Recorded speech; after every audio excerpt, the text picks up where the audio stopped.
quotidien, bien évidemment, ne pouvait pas passer à côté de l'investiture de Monsieur Trump. Hein. Vous allez voir que sur le plateau, ça se chie dessus comme pas possible. Hein. Ah, y a les bruits, il y a les odeurs, il y a tout. On vous écoute, hein, Monsieur Apathy. Les conséquences sur l'économie avec toi, Jean-Michel? Alors pour l'Europe, il y a un vrai péril. Il l'a dit dans son discours, il l'a tout le temps dit pendant la campagne. Probablement il le fera. Il veut augmenter les taxes sur les produits qui viennent de l'étranger, notamment de l'Europe, et mettre les taxes de 10 ou de 20% pour dissuader les gens d'acheter ces produits. Même sur les produits LVMH?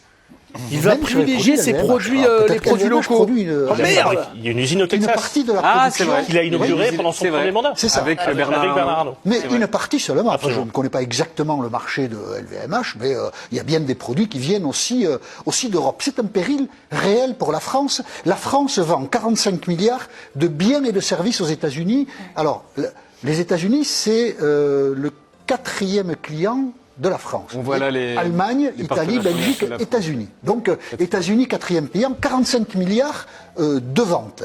Oh là là. Dans quel domaine on va le voir? L'aéronautique est le premier, on vend 8 milliards, la pharmacie, vins spiritueux, industrie du luxe. Donc, si des taxes sont appliquées, Chie-toi et dessus, si les produits Jean-Luc français deviennent moins compétitifs, ou ne sont pas disponibles sur le marché américain parce que s'ils sont trop chers, les gens ne les achèteront pas. Là, ça n'est même plus une question de concurrence, une question d'inflation sur les prix. On risque d'en avoir des conséquences immédiates, c'est-à-dire que des licenciements, des fermetures d'usines peuvent être redoutés ici en France. Ah bah c'est ça quand tu sais pas gérer ton économie. Il y a aussi un effet indirect. Parce que les effets indirects.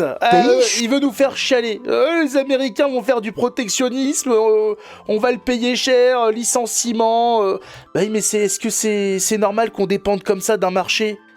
C'est à nous de diversifier. On avait des marchés partout. On vendait de l'automobile en Iran. On avait des marchés partout en Afrique et compagnie.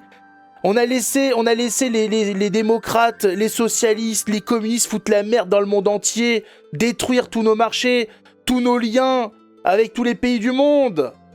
Et ben maintenant on dépend de quelques pays pour faire de l'économie. En Russie aussi, tout à fait. Voilà, on les a laissés nous niquer tous nos plans, etc., tous nos liens commerciaux avec tous ces pays. Et maintenant, Monsieur Trump il va nous foutre dans la merde. C'est-à-dire qu'on est dans la merde depuis... On n'a pas attendu Trump pour être dans la merde, monsieur. Ça se saurait. Si jusque-là, ça allait très bien. Le nucléaire aussi, mais tout y est passé. Le secteur automobile, pharmaceutique, l'industrie du luxe, voilà, tout y est passé. Et il est là en train de nous casser les couilles. Qu'est-ce que c'est que cette affaire? Qu'est-ce que c'est que cette histoire, hein, monsieur Apathy? Qu'est-ce que vous essayez de nous faire croire, là? Que c'est Trump qui va détruire la France, l'économie de l'Union Européenne. L'Union Européenne n'a besoin de personne pour se foutre dans la merde. Hein. Jusqu'à maintenant, elle l'a réussi très bien toute seule. Ils subiront les mêmes conséquences que nous, par exemple l'Allemagne. L'Allemagne, qui est notre principal partenaire commercial, vend, elle, 150 milliards de biens et de marchandises, de biens elle va devoir se démerder aux aussi. États-Unis. Si l'Allemagne est pénalisée aux États-Unis, l'Allemagne connaîtra, elle est déjà en difficulté, une croissance moins forte. Et si donc notre premier client, notre premier partenaire commercial a des problèmes économiques, nous les subirons en retour.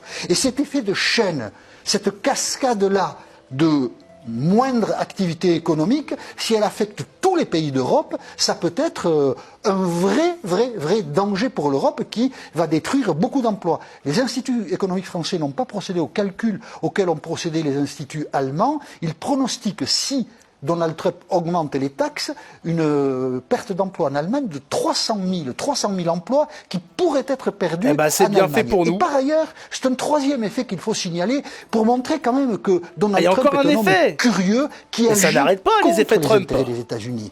La balance Europe-États-Unis est déficitaire pour les États-Unis, mais malgré tout, pour plusieurs centaines de milliards de dollars, l'industrie américaine vend des produits en Europe. Et donc, si on crée des problèmes économiques à l'Europe en taxant les produits que l'Europe vend aux États-Unis, on va aussi déséquilibrer les marchés européens qui sont importants pour des producteurs américains. Et donc, Mais la politique arrête. de Donald Trump, c'est perdant-perdant pour tout le monde. Avec les marchés Et chinois, c'est une politique qui africains, contrarie les intérêts russes, américains. l'Europe, ils en ont Pourquoi rien à l'appliquer foutre. Si ce n'est par dogmatisme Rien à foutre. ou par simplicité d'esprit. Je taxe les produits étrangers. Mais quelles conséquences ça a? Peut-être Des que conséquences vous- Non, mais négatives. Apathy qui croit faire une leçon d'économie.